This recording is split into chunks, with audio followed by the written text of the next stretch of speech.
No, yo creo que sí. Amado J. Rodríguez Fernández nació en Santiago de Cuba, sufrió el presidio político y no ha dejado de denunciar las violaciones de los derechos humanos en nuestro país. Con ustedes, Amado Fernández. Bueno, buenas tardes a todos. La mayoría que estamos aquí nos conocemos y me han dejado a mí para que yo termine la presentación después de las personas que han hablado. Yo soy muy malo improvisando, pero la gente escribió, yo no escribí. Primeramente que voy a improvisar, así que cualquier error pues me lo llevan para otro momento y me lo guardan. No, antes que todo, el Instituto de la Memoria Histórica, usted sabe cuál es verdaderamente el proyecto de por qué nació y por qué se desarrolla. Es rescatar esta historia, porque los pueblos viven de su memoria histórica. Y casualmente los regímenes totalitarios del corte que hay en Cuba o en otros países, otras manifestaciones que ha habido, lo que ha tratado siempre de romper la historia de los países para que no tenga una vinculación, porque nosotros somos capaces de proyectarnos como pueblo, como una nación, cuando tenemos una vinculación histórica de nuestra memoria que nos une y que nos da el por qué creemos en nuestro proyecto. Y el instituto se ha dedicado a recoger una parte de la memoria histórica de la nación cubana, específicamente aquella que está dirigida a rescatar los hechos de la guerra que ha tenido el pueblo cubano con el régimen totalitario que lo ha subyugado durante 50 años. Si esa es nuestra misión, pues fundamental.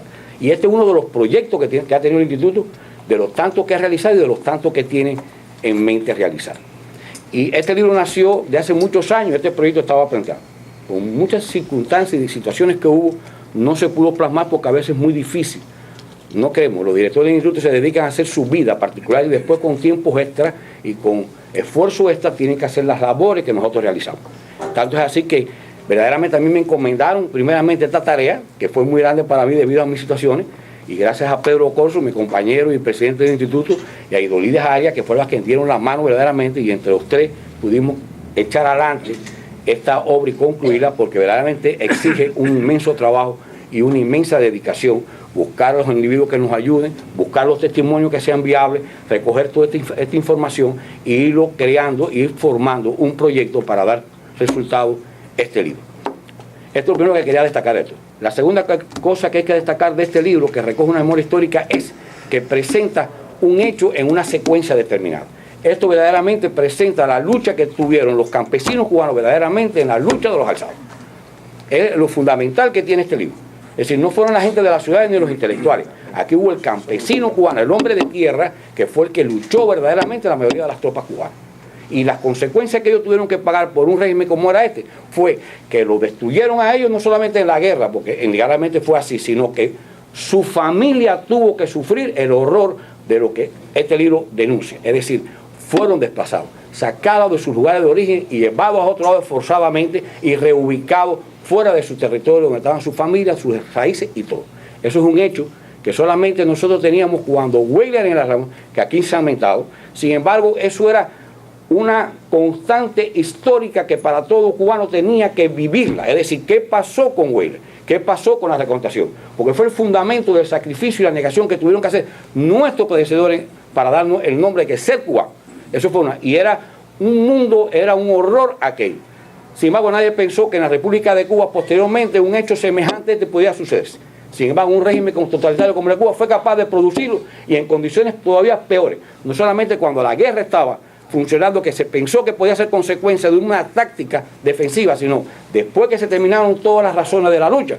Los últimos grupos de cubanos, inclusive muchos de nuestros compañeros, que algunos están aquí, que fueron presos políticos, fueron reconcentrados junto con su familia. Es decir, que no hubo una razón de una discriminación política, una razón de un enfrentamiento del régimen ideológico contra toda persona que estaban opuestos a él. Y la consecuencia fue esa. Y en este libro nosotros también queremos brindarles dos cosas, no solamente la consecuencia de los hombres que sufrieron, sino la familia que tuvo que sufrir todo este horror, todo este drama que representa a los pueblos cautivos. Las madres por un lado, pero también hay que ver las consecuencias de sus hijos.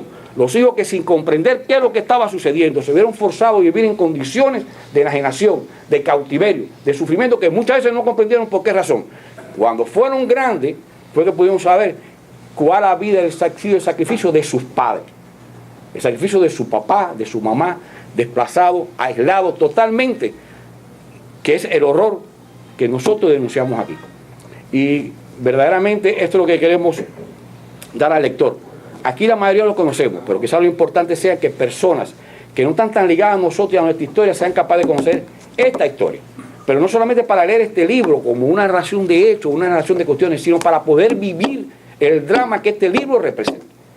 Comprenderlo, introducirse en lo que nosotros decimos para que comprendan cuál fue la dimensión del horror que vivió y que ha vivido el pueblo cubano.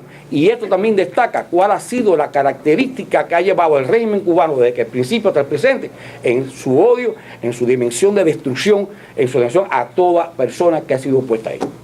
Y eso es lo que me interesaría solamente yo expresar, porque te digo, soy muy malo improvisando, prefiero mejor escribir para poder decir, y que esto es lo verdaderamente el contenido de esto. El instituto simplemente quiere que se divulgue, que se conozca, que no quede este trozo de nuestra historia de la lucha contra este régimen, que todavía desgraciadamente, por responsabilidad fundamental de nosotros, el régimen todavía perdura por 52 años. Esto es un hecho. Y esto es lo que tengo que decir. Muchas gracias.